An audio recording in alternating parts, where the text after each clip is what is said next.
you worked hard. I know you're ready to go and hang out somewhere. But I'm glad you at least dropped by here at the 5 o'clock hour, right? So we'll call this our happy hour. It's just going to be a dry happy hour. Real dry. Well, as you can see, we've got a really quick agenda for you, and we're going to really just spend time hearing from you tonight. I normally, at these meetings where we just in my observation, you always see the same people, right? That are already walking along with you on the journey to achieve high performance.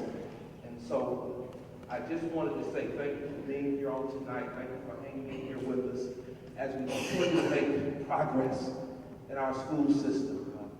I often tell people it's not a perfect school system. We're not perfect people, but we are making progress. We're moving in the right direction. We're going to continue to make progress. And we have bumps in the roads. I told this team members today, boy, this has been the roughest August I've had in many years. It's for various reasons, clearly. But I often believe that everything happens for a reason. And so we're just navigating and trying to be supportive and keep it moving. And of course, keeping ourselves focused on what's good for our children. You have an agenda and you have a document. I wanted to just take a second to look at this document. Oftentimes, as we make progress, and, from one year to the next, people forget, don't they, what work has been done. And so I thought this year we need to just make sure our community and our various advisories, they understand the work that we have been engaged in and what we have done. We've got more work to do, but let's not forget what we've done. Sometimes, you can have it so good you forget how bad it was. And I don't want us to pick up a bad habit of making progress that we forget to celebrate where we come from. Because sometimes we can't forget to celebrate where we come from.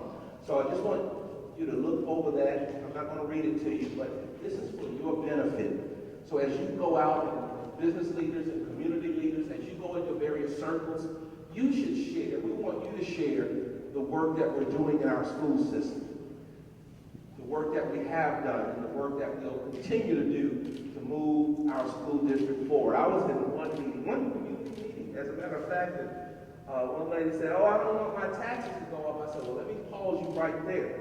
Because if you're going to have a high-performing school district, guess what's going to happen? Your taxes are going to go up because your property values are going to go up. So you can't say you want a school system improvement and then say you don't want your taxes to go up. I can assure you, you go to any high-performing community with a good school system, they pay some what? Taxes. And their values are always continuing, taxes are always going what? Up. Because when people move into your district, because you have good schools, that creates a demand for your housing market, doesn't it? And that increases the value, doesn't it? And so it's amazing how sometimes we just have to even educate people. If you want a high-performing school system, you're going to have an increase in taxes. And that's what we want here in Clayton County. We're doing our best, and we're so pleased to be managing the funds well. This year, teachers and others receive raises. Bus drivers receive not only a step, but an additional dollar on their salary. And we were able to bring the fund balance unaudited right now from only 19 million to up to 64 million, almost 64 million in 1 year. So we're moving in the right direction. As you can see, look at the charts on that first page, how achievement is improving. Georgia milestones, we started in 2015. We've got work to do because those numbers should be in my opinion, in the 70s and 80s. But guess what? They're not in the 70s and 80s around the state because the test is more rigorous. And so, but we're trending upward. And so we're working internally, having conversations about our performance so we can even start doubling and tripling, hopefully, our increases every year. We'll talk a little bit more about what we're doing in advanced learning. We believe that advanced learning is going to really help us start securing those increases that we want to see, more kids reading and doing math at a higher grade level. But I want you again, in your spare time, take a second to go through and read over those accomplishments. We are very appreciative to our community for passing the next FLOS. In that next FLOS, we'll get a new Morrow High School. We'll get a new elementary school in the Lovejoy area, a new Forest Park Middle School. We'll get a new the first early learning center here in Clayton County in the Riverdale area. We'll get our first very own college and career academy that will serve all of the high schools in Clayton County. We'll continue with our one-to-one initiative to give our kids in grades 3 through 12 a Chromebook. We'll continue purchasing new buses. As you know, we've got to purchase so many every year to keep the fleet renewed. We'll continue with, of course, technology upgrades. We'll continue with renovations, HVAC, etc. But our community, this was the highest pass rate that we had of SPLOS. We passed the SPLOS with a rate of almost 78%. The highest we've had in the 20 plus years that we've done SPLOS. So we celebrate as a community. So we're very excited, and you'll hear more updates as we move the construction program forward, as we sunset SPLOS 5 and begin SPLOS 6. You'll hear more updates. But our community should be very proud. Academically, we're moving the data in the right direction. Discipline data is going in the right direction. Attendance data is going in the right direction. Let me remind people, do you know what district has the highest mobility rate in the state, or one of the highest? 32%. That means on any given day, 1/3 of our children may be coming, or what? Even with a high mobility rate that a lot of people use as an excuse, we have been able to secure improvements consistently. We need to applaud that and celebrate that. Are we where we want to be? No, we're not. But we acknowledge that we're working within a system, and there are many other impacts to outcomes. But we're doing our best to mitigate for those outcomes, or those impacts, so we can move our school system forward. So, in light of our data, our academic data, we decided that we would just go where no man has gone before. No school system in the metro area in the state, I don't believe, has gone before. So all of our 6th graders this year are taking accelerated math. We decided that we are just going to stop, saying what they can't do and give them an opportunity to just get it done.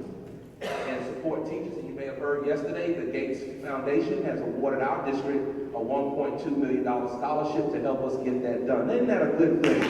That's a good thing. So we're very appreciative of Bill and Melinda Gates and their support of the vision here in Clayton County Public Schools. It means a lot when you can believe in yourself, but I tell you, you're going in the right direction when other people believe in you. And so we're very excited about that. And so you say, what does that mean? All 6th graders.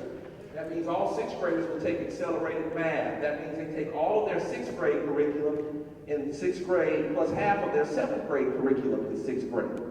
And then when they get to 7th grade, they take the other half of the 7th grade curriculum plus all of their 8th grade curriculum in 7th grade.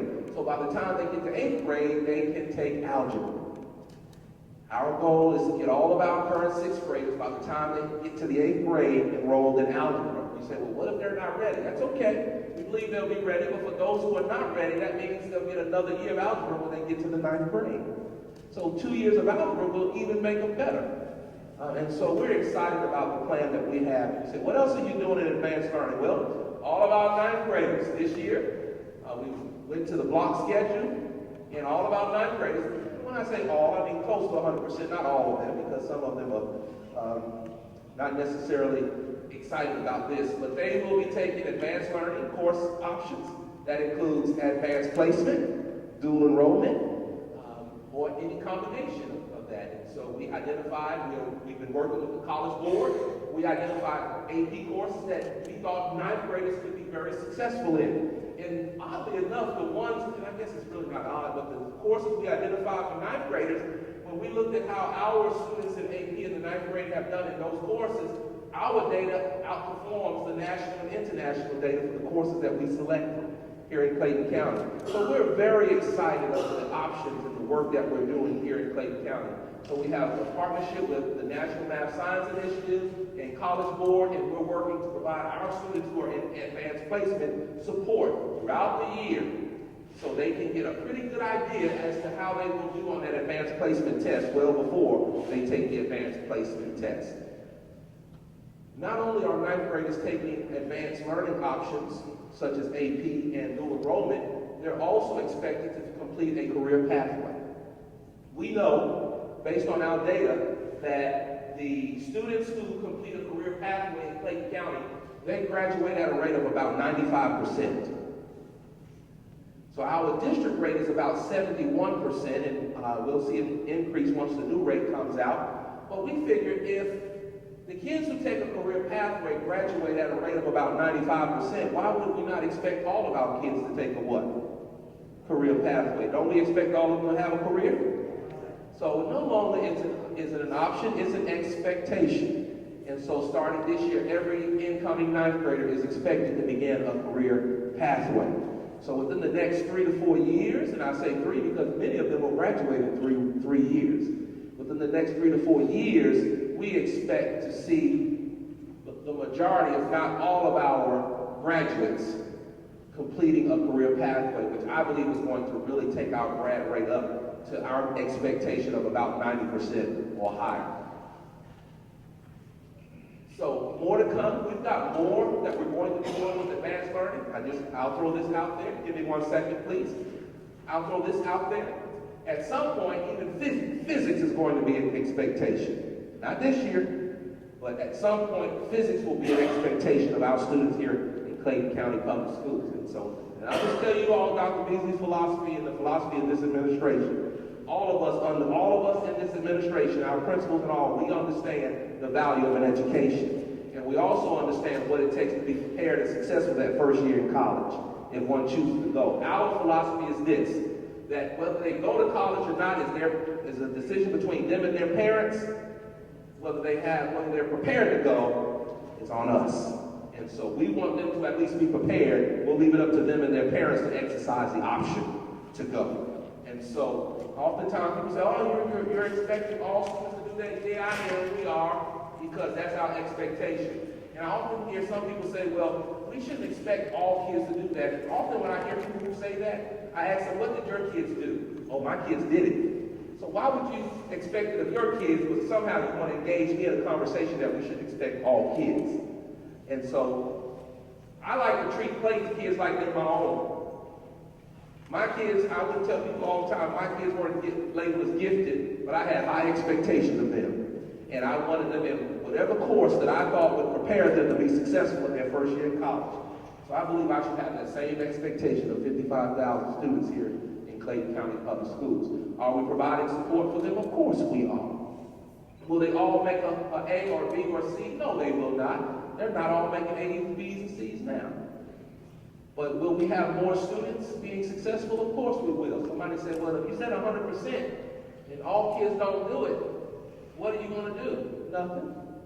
Because if I'm only at 10% now and my expectation is 100%, if I land at 80%, I'm still better off, aren't I? Yeah, I'm still better off. We're still better off. And that's the point. The point is we're creating a culture in the school system of high expectation. I don't care what color you are. I don't care what your income is, your nationality. I don't care what that is. We expect all students. And when we say all students, we mean what? All students. And we're not going to be the gatekeepers to those educational opportunities.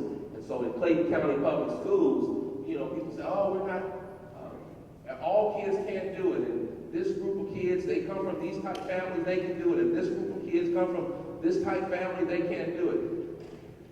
We're not having that conversation because that conversation is grounded in low expectations. We're not having that conversation. When we say all students, we mean exactly that, all students. Stop telling children what they can't do before you give them an opportunity to what? To do it and to support them in that effort.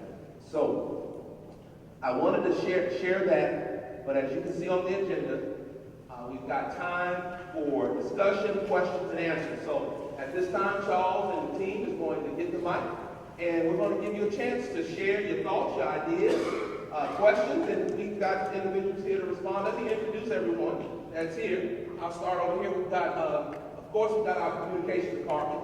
We've got our, we've got a new television station manager, Mr. Peter Poole over there. He's going to help us with that Channel 24 is in programming. So we finally got somebody there, Ronald, over here, who helps us with, if you all can see, communication. Charles, if you've ever been to the board meeting, you hear that smooth voice doing the recognitions. That's him. And of course, our Chief of Communications, Jada Dawkins, Chief Trader, Safety and Security. We've got our Deputy Superintendent here, Dr. Simpson, Dr. Smith, and we've got our Chief of HR here, Dr. Wilson.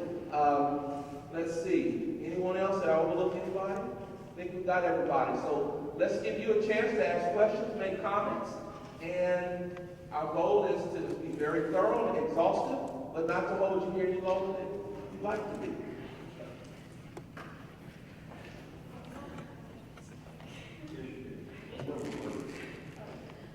I just wanted to know what you mean by career pathway. Is it like a major? A career pathway is kind of like a major. In Georgia, a career pathway is defined by 3 courses. So let's say a kid wants to go into construction. There are 3 courses identified that he or she has to take. And if they complete those 3 courses, plus some kind of pathway assessment, they are considered credentialed in that pathway. And so what we notice, and which is the case around the state, students who complete a career pathway, they are more likely to remain in school and graduate from high school. So the students in Clayton County who have completed pathways, they graduate at a rate of 96% versus our district grad rate of about 71, 72%.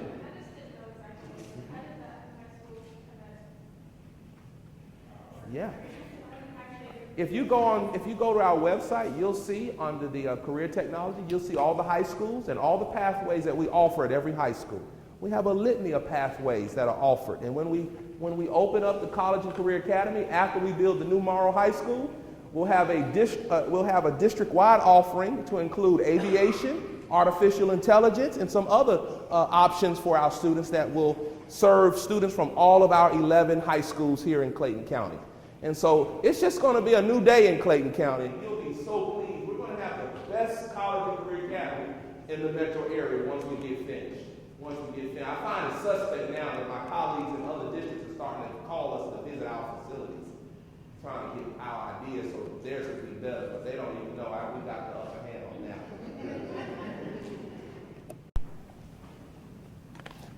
But we would appreciate you all when you go out and have conversations with the various groups that you have influence with. Tell them it's important for the children to be in career pathways.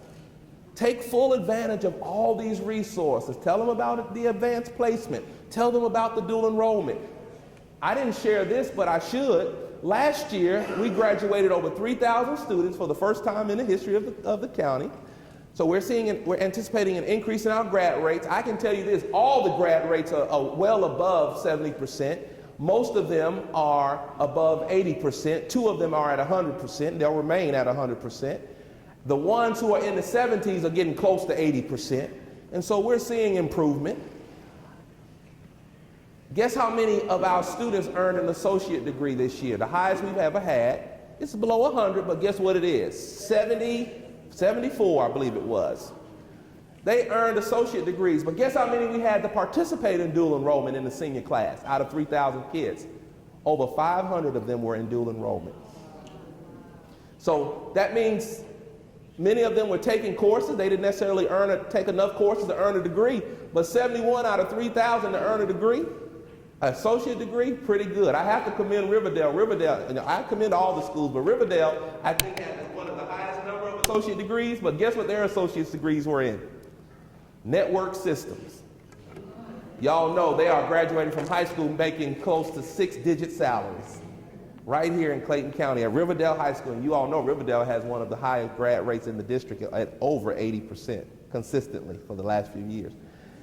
So we're excited about the work that we're doing. So we just want you to share that with your various groups that you have influence with and that you have conversations with. Okay? Any other questions? Hey there. Good evening, Dr. Dean. Good evening. I just want to make everyone aware of the great success with iReady.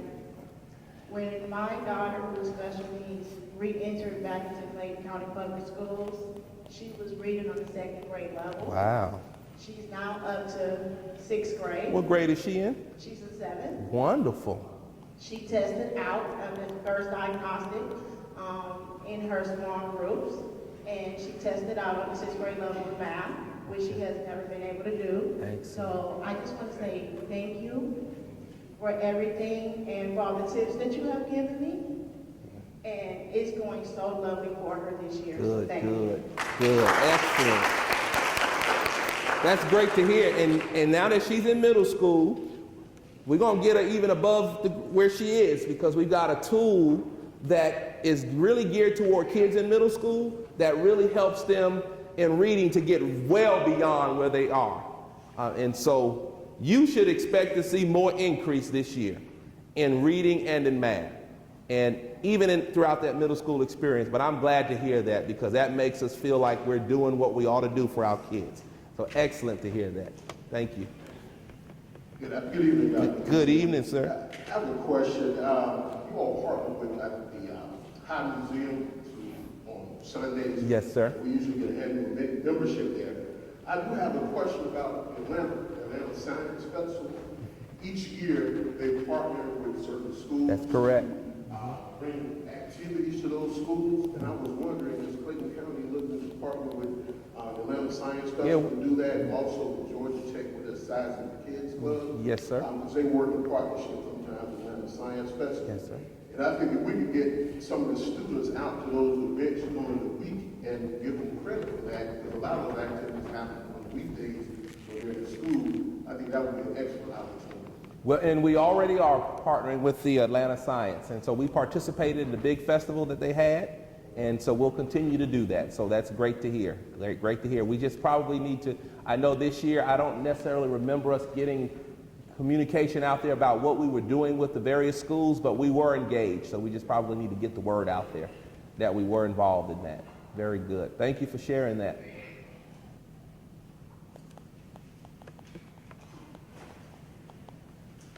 Anyone else? Aviation, very good. Dr. Moran, it's good to see you. Where are we with the aviation? So you know, I just shared, I don't know if you were in here when I shared, that we passed FLOS 6, which starts in January, and a part of that funding will go to the building of a new college and career academy.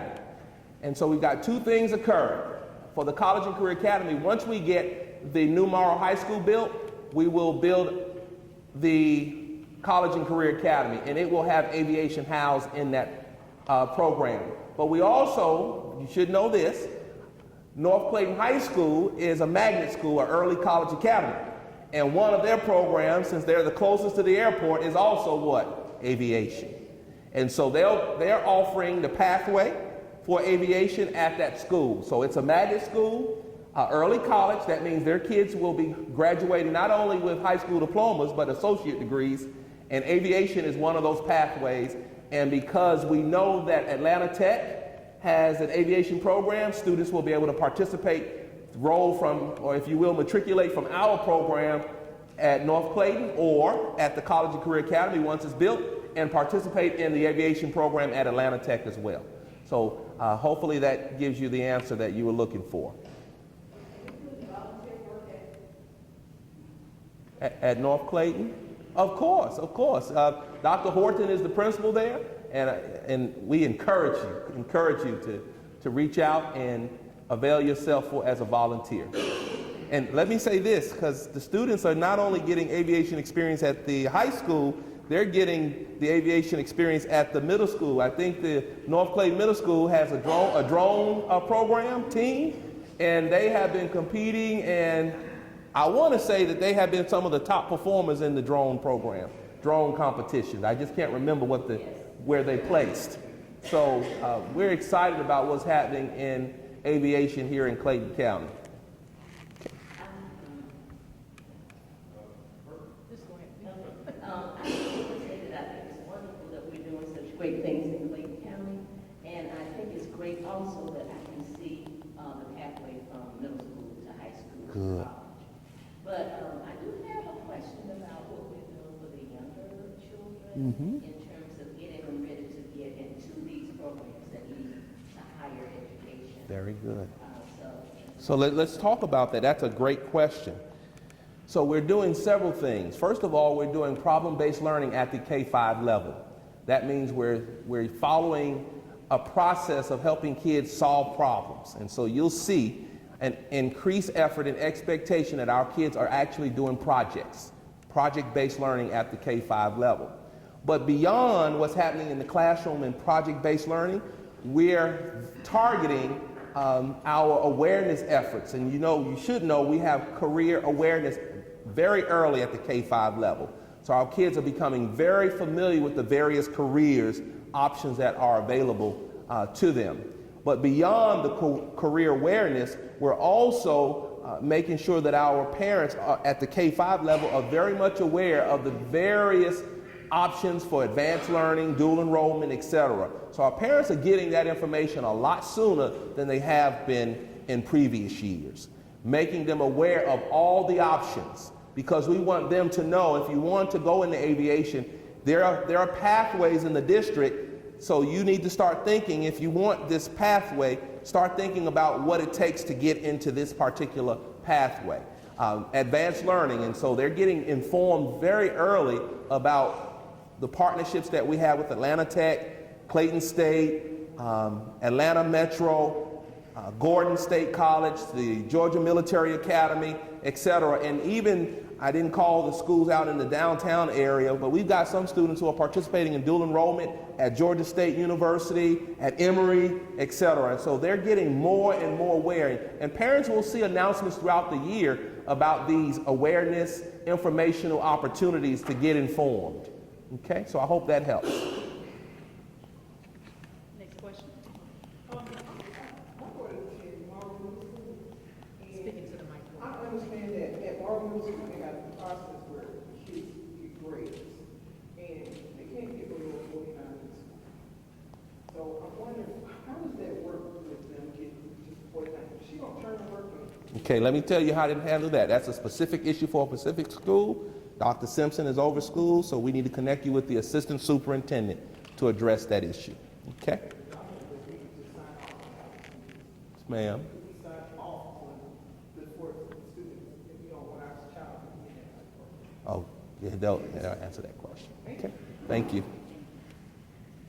Good evening. Good evening. I was really excited to hear you speak about focusing on problem solving and as well as career readiness. But as things become more standardized, what sort of opportunities and programs do you have in place to encourage children to think critically, advance their critical thinking skills, as well as to teach themselves? They're not always going to have a teacher there to tell them how to think, etc. Our entire instructional program is grounded in critical thinking, developing critical thinking, creativity, communication, and collaboration.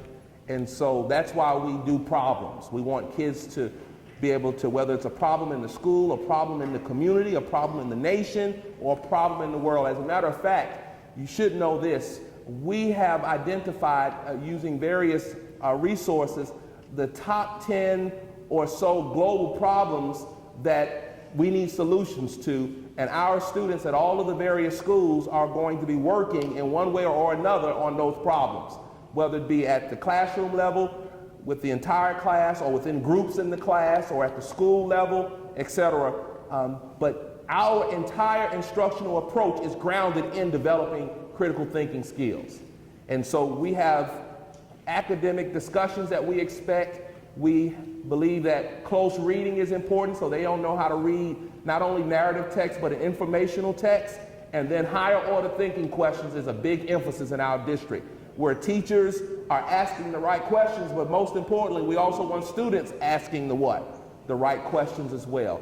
And so our, again, entire instructional philosophy is grounded in that.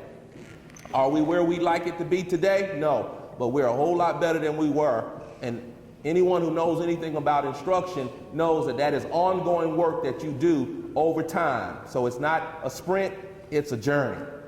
But every year you should see our kids, and we're monitoring more of our kids performing at those distinguished and more rigorous levels if we're doing this critical thinking work the right way, and we are noticing that as well. I have two questions. The first question is about how teachers respond to students that lack certain items. Namely, say for instance, a child participating in the dance program in middle school. In most cases, they don't have a choice on if they're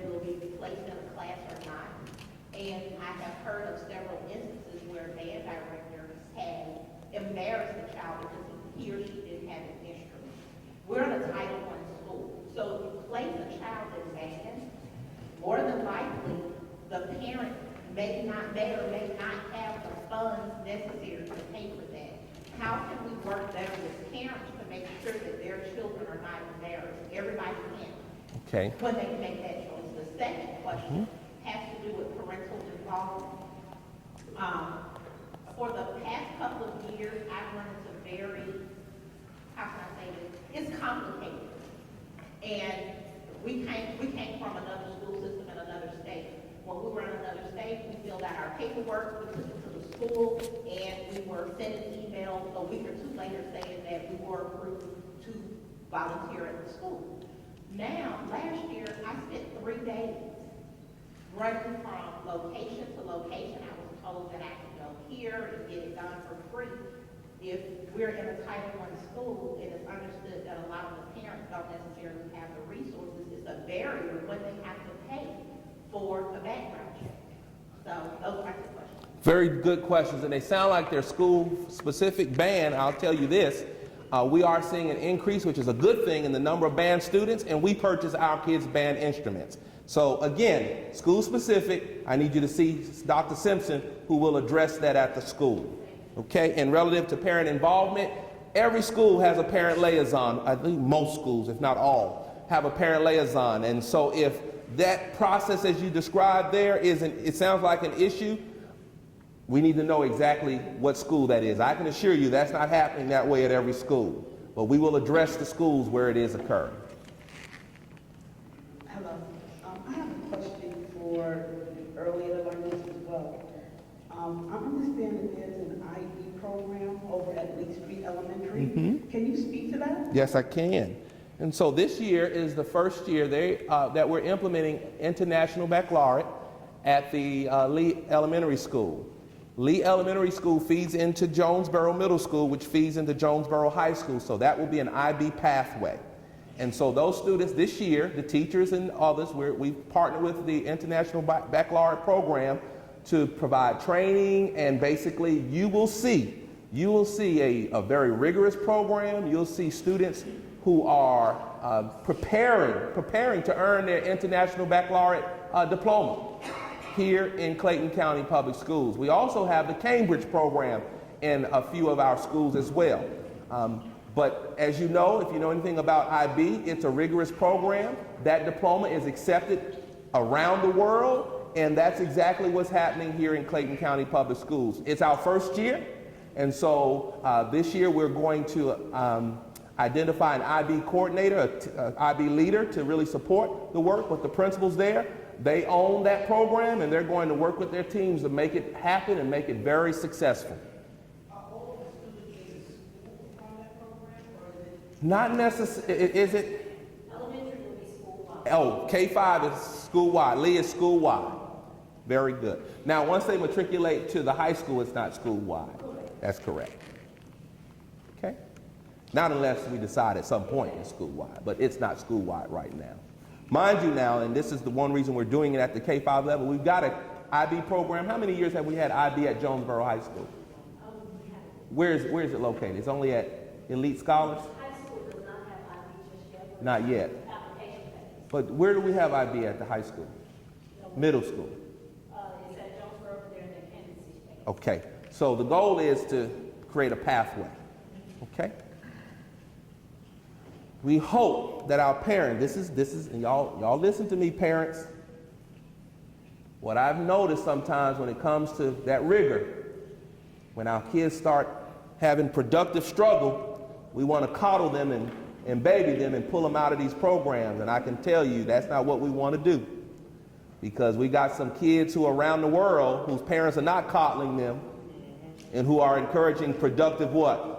Struggle. And I don't know how our kids are going to be competitive if we always pull our kids out of rigorous programs while kids in other nations, Singapore and China and everywhere else, India, are telling their kids they got to stay in there.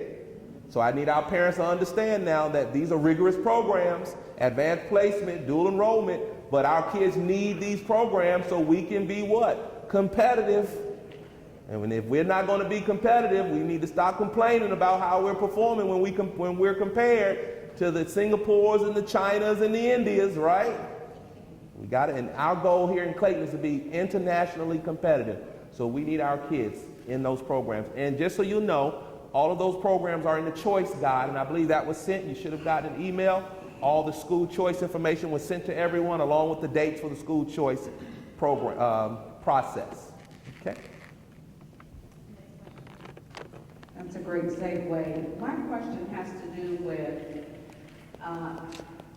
initiatives in Clayton County School District that prepare students for international opportunities. I am working with the Fulbright Scholar Program, and I'm here tonight because one of the things that I do is help to identify students that want to study abroad. We're talking Europe, Singapore, all of these places. But what we're finding is that there's no infrastructure to support students, and sometimes parents don't want their students to travel and go to school internationally. So what I'm doing is trying to get the information to school districts about the opportunities for students, particularly rising juniors and seniors that are preparing for post-secondary education in other countries. These are opportunities that are paid for. They are safe opportunities. You know, people get a little scary when you say international.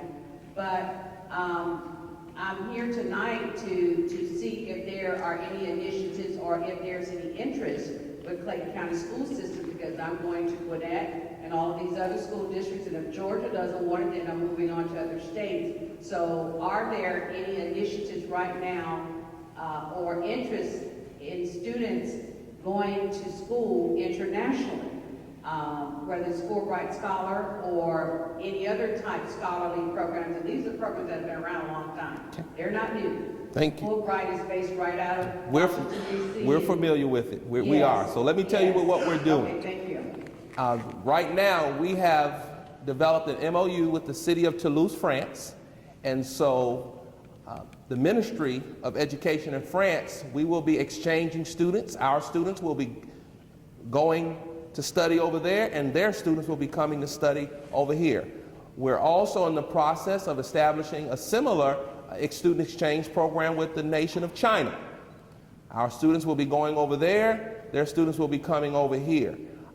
We are working toward an Indian exchange where our students will be going to India, and hopefully India's students will be coming over here. So we do have an infrastructure. We have a process here in Clayton County that we developed last year for international experiences. Now, if you would like to, sounds like you are connected to the Fulbright organization, and we're all familiar with that. If you want to plug into what we're doing, and let me say this, when you plug in, my commitment is to get our kids over there and back at least at no cost to those families. I want a ticket that has a two-way ticket. I want them to be able to say they got a way to get there, and if something goes wrong, they can get back home. And so whenever I look for partners, I'm looking for people who understand that we've got young people who need those experiences. They don't necessarily have a family that can come up with $3,500, $4,500 for a plane ticket.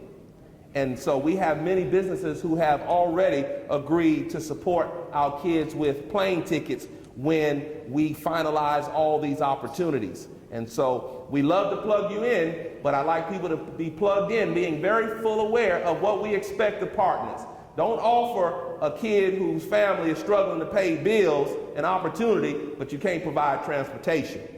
And so we're looking for, and we'll work as a superintendent, this team, we've got a foundation, we're working diligently. But part of our ability to offer those opportunities, we acknowledge our reality. We've got to provide funding for our kids to get there and take full advantage. And not only that, do I want them to get there, when they're there, I want to give them a Visa card in case they need to eat some McDonald's while they're over there. Okay, and I will just add to that. These programs are very vetted, and the information that's provided is laid out up front. These people have been doing this stuff a very long time. As you said, you just started last year. I am an educator, a long-time educator serving Clayton. Well, let me say we just students. started here in Clayton, but we're all familiar with Fulbright. What I'm saying is that, you know, I'm very much aware, and Fulbright is very much aware of the needs of families. That's what they do, is work to help meet those needs. so the information is laid out up front, and parents can make an informed decision about what they want their child to do. But there are lots of opportunities, and I definitely would love to see some of Clayton County students participate in some of these great opportunities. Well, Thank you. We would as well. You got the right people here. Dr. Smith, what were you saying? I was saying also, even though I'm part of China, we're doing something separate, and also the one of the board of director members joins. That's good. Very good. Ms. Mitch is one of our foundation board of director members. Thank you for being here, sir. So please, what's your name?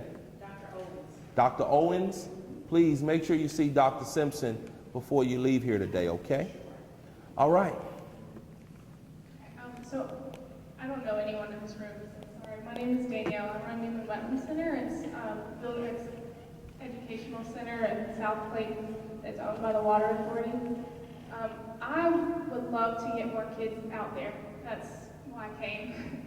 I have some Clayton County schools that come and use our facility. So speaking of affordable opportunities, we do science education around wetlands and water and wildlife for $1 per kid. And so we would love to have more kids out there. If there's someone, whether it's one of you guys that I can talk to. Our science coordinator, Janetta Greenwood. Have you spoken with her? I've emailed her opportunities and our flyer, but if we could do more, that would be ideal. And if there's something that we can do to make our program more rigorous or better, that meets the standards in a more fulfilling way. What's the name of it again? Newman Wetland Center. Newman Wetland Center. We would absolutely love to have you guys out there more, because there's a ton of research on how learning outdoors benefits kids mentally, and it also helps their grades. And we can talk. I can give you all the resources you want on that later, but I just would love that opportunity. So my question for you would be, if you all are a wetland center here in Clayton County, what outreach have you all done to connect with teachers? Because teachers oftentimes go to their principals about trips that they'd like to take with their students. So what have we done to get the word out to teachers about the opportunity? Sure. So our outreach person, Suzanne Brown, she has contacted and invited teachers to come during the summer for tours. They also get to see our water plants and other experiences. I've sent the science coordinator a flyer with all of our information. Our website has all of that information. I'm willing to come to schools to talk to people, to come to teacher trainings, whatever you need, whatever would work. I'm open. I don't know what else you want, what we could do that would make it more beneficial. Very good. Thank you. Thank you.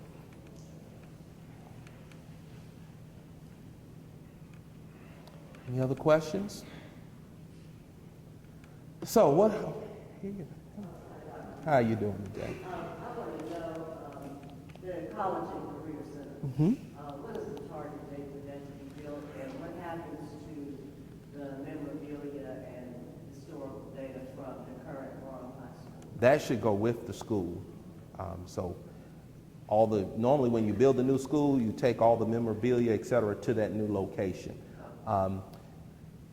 The target date for the College and Career Academy, it will be probably at about a year, a minimum of a year once we get into the new Morrow High School. So I don't remember what that date is, but it will be about a year, because once we vacate the old Morrow High School, we'll tear down portions of it, and then we will build the College and Career Academy. But it will probably take at least a year to get that done once we transition into the new Morrow High School. And has there been a study on the impact on the community and the surrounding residential?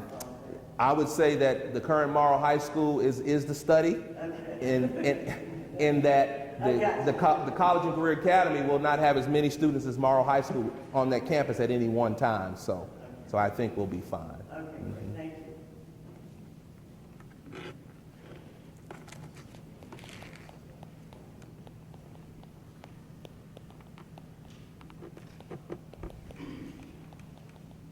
Dr. Beasley, if you would expound a little bit for me. Earlier this year, we were going through our SPLOS approval. You spoke of the Early Education Center. Yes, sir. I've kind of been this summer and the last part of the year, I kind of hung out with a lot of early education people, the gears people, the bright and smart people. What are we doing to bridge that gap between these mom and pop nurseries and daycares and what's needed once they hit our kindergarten. Because to me, the future of public education is going to be there. If they're not reading in third grade, they're not even coming in, and you made this comment yourself. If they're not recognizing numbers and alphabets early on, then the struggle begins there. What are we doing to bridge that gap? So let's share what we're doing. The first thing is the Early Learning Center in the Riverdale that we will build in the Riverdale area will be the first one. It will serve, we're hopeful, 3-year-olds up to about second grade. That's our initial thinking. We have an early learning department, and right now, you should know here in Clayton County, we serve about 800, a little over 800 kids in pre-K. That's only about 25% of the eligible kids in Clayton County for pre-K. Another 25% go to private providers. 50% of the kids in Clayton County who are eligible for pre-K are not in anybody's program. So that's important to know, because that you all know the research is clear. Kids who get that early start, they get an advantage. So what are we doing? Through our early learning department, we have partnered with, we're working with Gears, we're working with Bright from the Start. First of all, we're working with them to see if we can get additional funding for more seats for early learning. And that's why we've got the only thing that hinders us from doing more classrooms today is space. More pre-K classrooms is space. So that's the point of the Early Learning Center. So we can open up more space to provide more kids access. I'm hopeful that right now we have a church in the Forest Park area who is entertaining, gifting to us their facility. We're looking at that possibly being an early learning center as well, so we can have more seats in classrooms for pre-K. But our early learning department works very closely with private providers that are opening and welcoming to the relationship with the school system. And so when we have events, they're welcome to attend the events that we have. As a matter of fact, with the new expectations for private providers, it just seems to me that it would be well in their interest to partner with us, because they've got to meet at some point some standards, and if they're not meeting those standards, I believe that they will be shut down. And we want to be able to work with them, because we know that if kids are not with us, and if they're not in a private provider with a private provider for pre-K, then we know that they're at home. And that is, while home is a great place, we need these kids in school. We need these kids in school. And so we're working with the various entities. We're also, our pre-K department will be leading the conversation about what will be housed in our early learning center. So we're working with the Clayton County Board of Health. We want a WIC office there. We want doctor offices, dental offices as well, because it will be a literacy brain-based center where everything will be grounded in what we know about the brain and what's good for children as their brains are developing. I probably could share more, but I think my early learning person could share a whole lot more than what I can share. Dr. Joy Bradley is our early learning person, so feel free to reach out to her and connect with her, and she'll let you know exactly what we're doing to bridge that gap between what we're doing here in Clayton County, what private providers are doing, in our relationship with Bright from the start. Okay? We have some initiatives going on where we're giving out packets, if you will, to the moms and dads who are having newborns. We give them a packet of resources that they can use to develop literacy skills. As long as we know, we work with the hospitals to basically get that information to our families that have babies right here in Clayton County. We're trying to establish a partnership with Grady and others in case some of our families have children at those places. So they'll get what we call a smart kit, I believe is what we call it. And it has all these items and resources that families can use to develop those early literacy skills for our children well before they land in our schools. We totally understand that early literacy is very, very important, especially as the brain is growing. This is the time to get in there and help children develop those literacy skills. But Dr. Joy Bradley can give you more information, okay? I think you had a question up this way. I did not have a question. I came in to introduce myself and offer some services. I've been a resident of Clayton County for over 20 years, but we've been running a violence prevention and anger management program in Atlanta and Fulton County. I'm a juvenile probation officer with a local municipality, but I am also the co-founder of the Grave Street Street Academy. And we do violence prevention and anger management. And I live in Clayton County, but now since I've been doing a lot of work in Fulton, I can't really do the work over there anymore. I want to start helping my community. I live less than 2 miles from Lovejoy High School. I know some kids in the community that I've been dealing with right in my neighborhood. We got some programs that we don't offer. I guess you want to refer me to Dr. Simpson. No, I'm going to refer you to the principal. Oh, yes, sir. Now, I'm going to refer you to the Yes, principal. sir. So that the best, if you're in the Lovejoy area, the best place to start is with your principal at the high school or at the middle school. Yes, sir.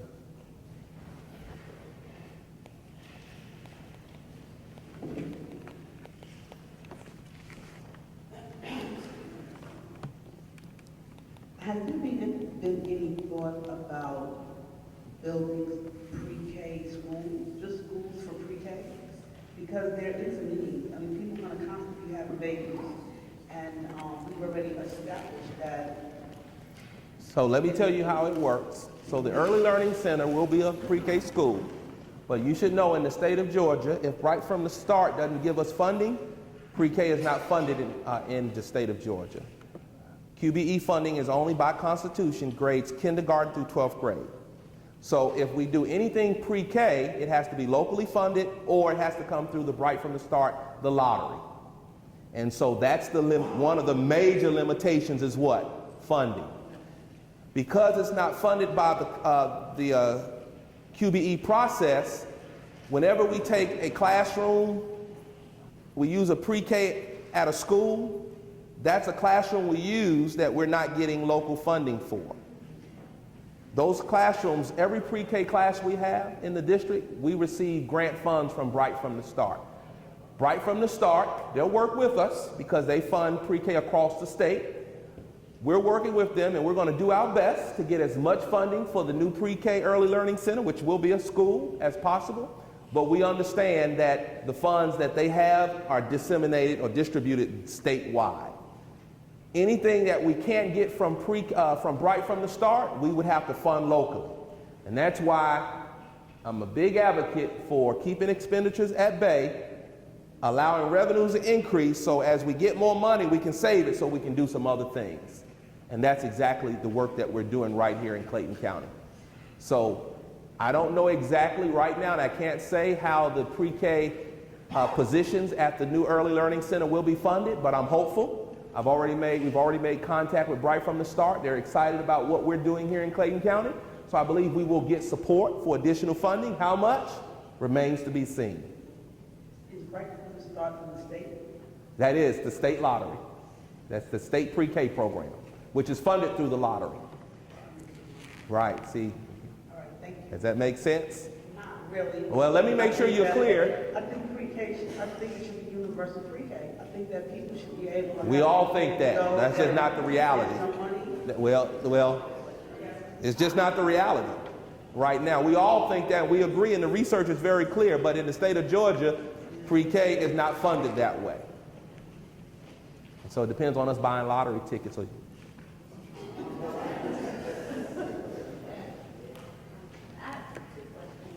First one is the new model, since it's going to be located in Ellenwood. It's going to keep the name, or is that something you're concerned about? it will keep the name. Okay. And then my second one is to go after the early learning questions or comments, is that we have parents who have done everything that you say, put our kids in quality pre-K programs. But when they come into the school system, the kindergarten class does not meet the same standard as what the parents pay for, or even they add in the lottery funded pre-K. Meaning that sometimes parents feel like their child is regressing being in the kindergarten class because a teacher may teach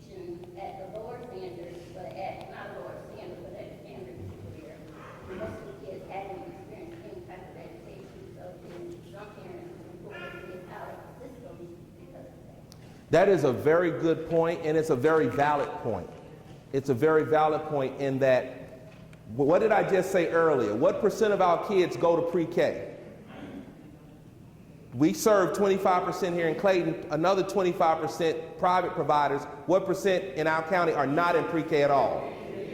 So the 25% that come from us in pre-K and the 25% that go to private providers, they go in the same classroom with the 50% what? Do I need to say more? And so we're noticing, and we're having some conversations internally as how do we address the reality that the kids, some kids they need more than what the kindergarten curriculum provides because they're ready for more. At the same time, we've got a lot of kids, 50% of them, the teachers are having to do kindergarten curriculum, but they can't even do the kindergarten curriculum because they got to do all the pre-K stuff. So that is just a challenge for us. And I'll tell you, when you look at our data, that contributes to our data. That contributes to our data. But we're having, I don't want parents to feel like they have to take the kids out of the program. I want to remind our parents we have an acceleration policy.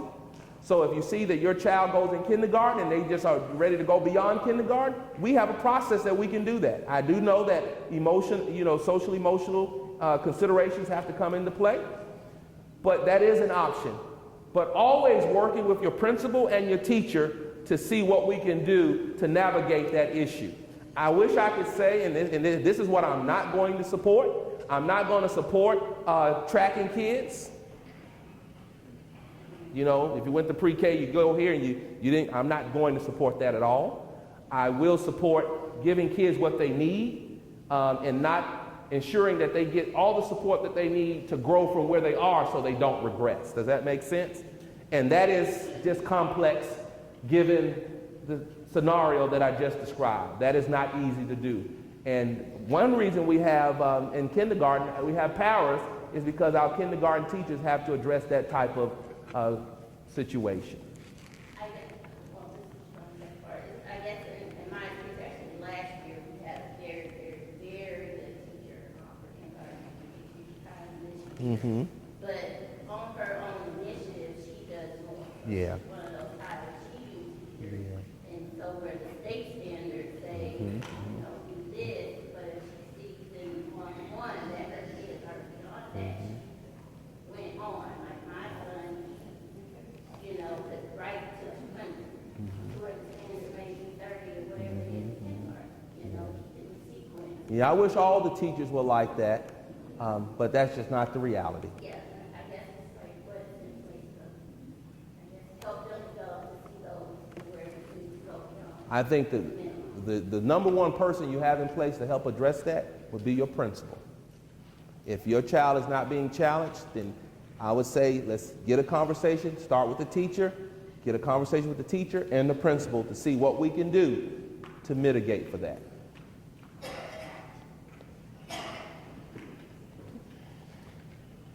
Any other questions, comments? Good questions and good comments. I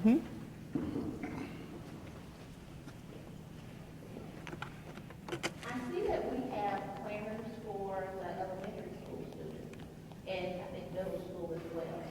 Is there a way for us to work better to make them more functional?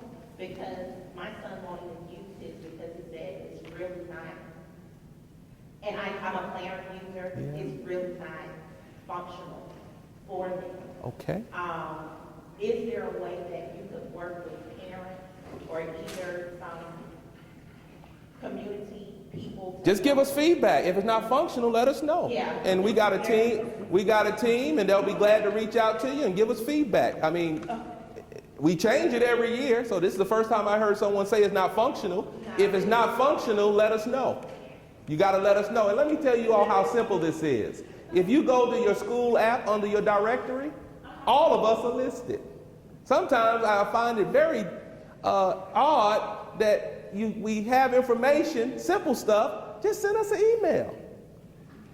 And we'll send that over to the team, because if it's not functional, I agree, it needs to be addressed. We just modified it this year, trying to make it more functional. So if our modification didn't help, you got to let us know.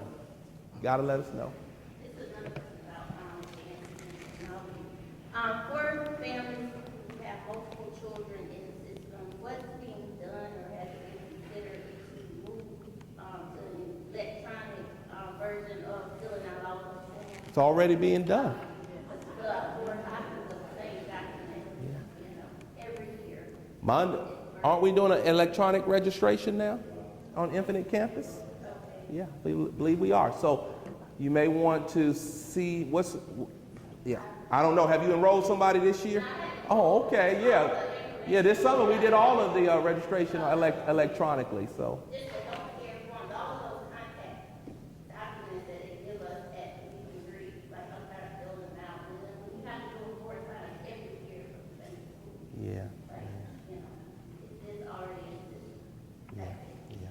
I know sometimes school, we have an enrollment process, and the schools have their little processes. And I'll just say this, I'm gonna be a little mean. We've all been there. And sometimes you just got to fill out the form because they may want to get that to different folk hands, but we do have it electronically. So while the schools are, I don't know if every form, but we do have registration forms electronically. Maybe the schools are trying to do something different. I don't know.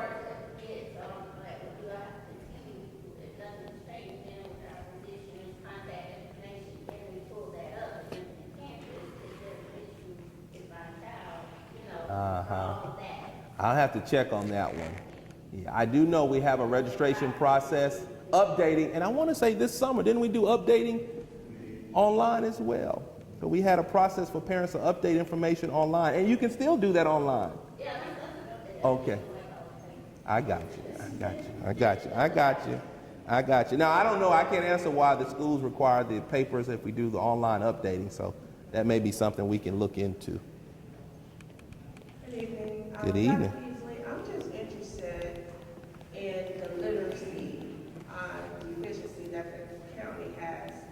And I say that because I have spoken to many parents who have admitted their children are not reading on level, and now they have been thrust into the advanced placement. I'm wondering if we have raw data on the children who are not reading on level, and then what is to catch or the net to support them in this effort, which I admire, I really do, this effort to set higher expectations for them. So that's a great question. And so we have clearly many kids who are not reading and doing math on grade level, but right now literacy, reading on grade level. But we have many kids who are reading on grade level. Let me make sure you're clear. In the state of Georgia, you can be proficient and on grade level, and you can be on grade level in reading and not proficient. Does that make sense? We have many kids who are not necessarily proficient, but the data says that they're reading on what? Grade level. So we know that's an instructional issue there. Why can kids read but they can't pass a test? That's an instructional issue. So that's part of our work that we are addressing. So yes, we do have data. One reason, as you heard the parents say, that's why we have the tools. Because of course, at the K-5 level, we're teaching kids how to read, but at some point they transition to reading to learn.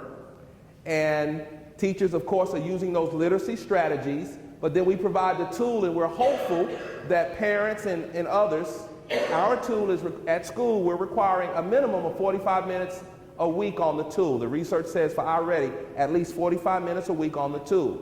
That should be occurring at every school for kids who clearly need to work on their reading scores. We have a tool at the high school level, and then we're approaching high school a little different this year. Kids who are 2 or more years below in their reading level, we have identified a very specific course for those kids to take to bring them up to where we can. And we have identified a research evidence-based program that we believe will help. And we're also using that in the middle school as well. So I'm hopeful that this year we're going to start, and we did, because we saw a bump up of about 10% increasing proficiency at the 9th grade level this year. So I'm hopeful we're going to continue to see that type of increase. There you go. Right. That's correct. We are being very aggressive, and our strategy is being very targeted toward addressing that. We've got a new resource that we're using at the middle school level because we are determined to close those gaps before they get to the 9th grade.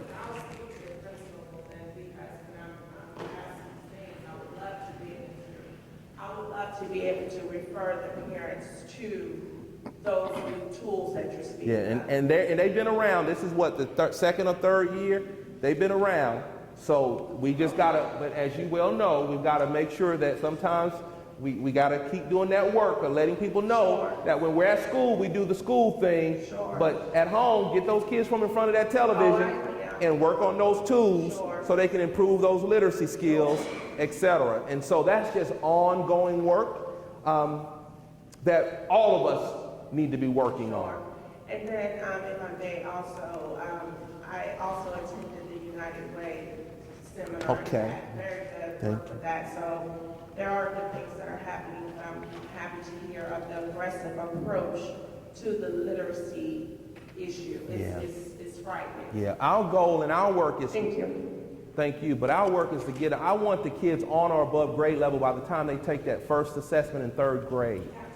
And that's why we've got a strong emphasis on teacher training, on reading at the K2 level. We start using the tool in the 1st grade, and we're really using that data to drive what we do, to close those gaps, if you will. And we know that sometimes as the kids get older, especially what we've noticed in middle school, the older they get, the less they want to read. So we're ramping up our strategy in middle school, and that's why we decided to get another tool. And so we've got kids who we know are several years behind in reading. They're getting additional targeted support on top of what they're getting in their English classes. And we're doing that at the high school as well, and that's why we believe we're seeing the 10% increase in proficiency rates and anticipate that we'll continue to see more increases in the reading area as well. Mm-hmm.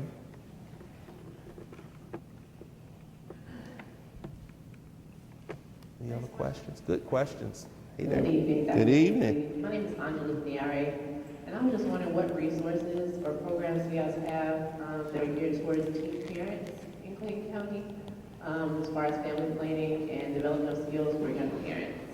That's a good question, and I can't answer that. And I'll tell you this, the data, we don't have a big teen parent problem. We have, that happens, but I don't know what we're doing. Maybe Dr. Simpson or someone, I have no clue. We don't have a huge population, and who asked that question? I will, let me get your contact information. I have no idea. You probably have a better idea. She's our deputy superintendent of support services, and I have her contact. You can reach out to her. Are you all from something? I am. Oh, absolutely. I need your contact information. Absolutely. Yes, sir.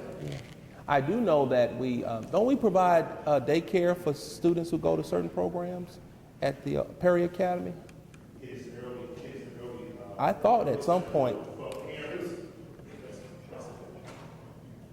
but we'll find out.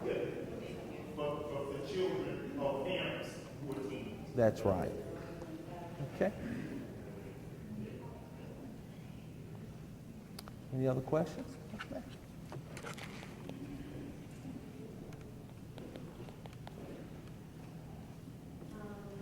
So we heard about what's happening in academia and how you're increasing, and I want to thank you for that. But what are your efforts towards social and emotional learning? They may look at behavior problems. I'm going to let Dr. Simpson respond to that because he is leading, that's the school leadership. And I'll tell you, we're addressing it with our leaders, we're addressing it with teachers, students, and so he's a social emotional leader right now here in the district. So we're partnering with, if you're familiar with CASA, it's a research-based organization to do or say introduce social emotional learning as a part of our curriculum. But we're approaching it from the standpoint of we want it to be something that teacher, that's who they are instead of what they do. Yeah. You know, socially, we don't need, as Dr. Beaton says all the time, we don't need, and we're not trying to add another program or something else for someone to do. Social emotional has to be who you are. Because because we have children that bring many, many challenges to us. I'll give you a prime example. One of the things we ask teachers to do is get into the classroom, ask this simple question: who's ready to learn and who's not ready? That's social emotional. Because you're going to get a response to someone in that class. But there's a curriculum that guides and teaches you how to do that. And we want every teacher in our school district to be able to do that. So we're partnering with CASEL. But before that, we've also looked at our data, and it tells us where we had some challenges. Some typically, like for an example, where we had more discipline problems and we had more teacher-student infractions. So we piloted with the schools in those particular clusters and provided that training for those particular teachers in that school so that we could address it most immediately. But we're piloting now again with CASEL to introduce that to teachers and students all throughout the school who want to be a part of our curriculum. They just came to visit, they did a site visit here last week, and they toured about 12 of our schools. Because what we're asking them to do is assess where we are right now, and then provide us with some structure and some answers as to what it is that we need to do better. So it's not just social, emotional, and pockets. We're approaching it from a district-wide perspective, but we do know and understand that we have to begin at the awareness stage. And it's something, again, that has to do with who you are, and not something that you do. Yeah, and I'll just add this. Oftentimes, and I get emails, everybody, people pushing social emotional curriculum. I'm not interested in teachers getting another curriculum. I need them to teach reading and math and science. I'm interested in them having the skills that they need to respond to those social emotional issues while they're teaching the reading, the math, the science, etc. But they don't have enough time right now to plan the curriculum for reading, math, science, and social studies now. So I'm not interested in them doing a lesson plan on social emotional. I'm interested in them having the skill sets, as Dr. Simpson shared, to be able, as they're teaching students, to be able to identify when a student responds in such a way, identify what's going on and know how to respond to that, as not to escalate the situation, but actually give the child the support he or she needs in order to keep the learning process moving along. And so a little different philosophy with this administration, not trying to add any more lesson plans to the table of teachers, trying to make sure that they have the tools and the skills that they need to respond to students throughout the instructional process as they're teaching the reading, the math, the science, and social studies, so the child is not necessarily put at a disadvantage. Okay? To kind of piggyback on it. So are we focusing on students as well as teachers being taught in social emotional And learning leaders. as well? Okay, perfect. Leaders and teachers. Okay, perfect. Okay. And your superintendent too. Thank you. Another question. How are teachers being more supported? I have a ton of teachers friends, and they just feel like they're not supported in the way that they need to be. So is there initiative to go towards just making sure that teachers are more listened to, they're more, appreciated around the schools and whatnot? What are you doing for that? I'll just say this, when I hear teachers say that, I always ask, what's the school? Because who's uniquely positioned to help teachers feel supported? It ain't the superintendent. It's the who? It's the principal. And so when I get comments like that, that's very general, but I got a lot of principals who are doing just that for their teachers. I'd like to know what school that is so I can figure out what we need to do to see what's the problem, the holdup there with that principal providing that level of support for their teachers. Okay? But good principals are doing just that, supporting their teachers. And I'm always questioning when I hear teachers say, I need more support. My first question is, who is your principal?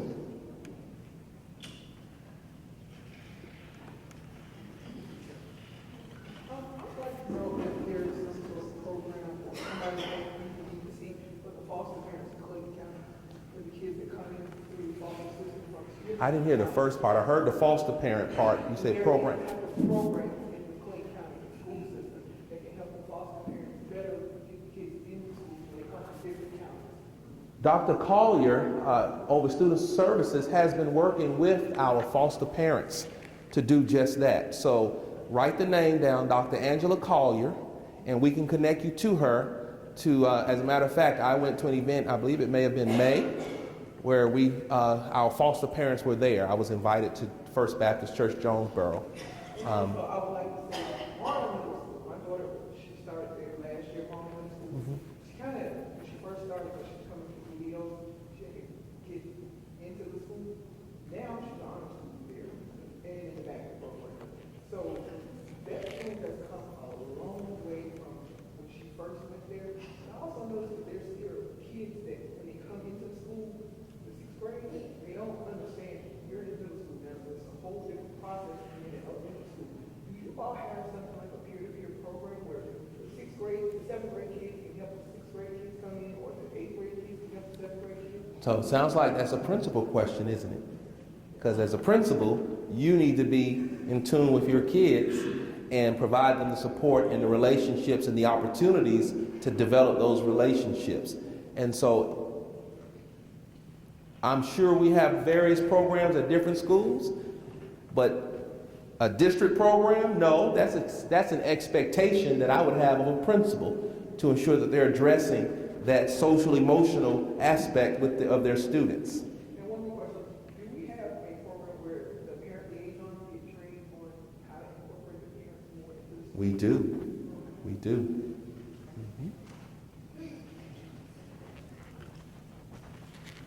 Any other questions? Well, thank you all for coming today, and we know that you got to get home, and all I will say is you had good questions, great comments, great feedback for us. I hope to see you at the next opportunity. I hope that you will continue to be engaged with us. I hope you would share the work that we're doing in our school system. And thank you for coming on a Thursday afternoon at 5 p.m. and for being released at 6:20 p.m. in the middle of traffic. Have a great day, you all.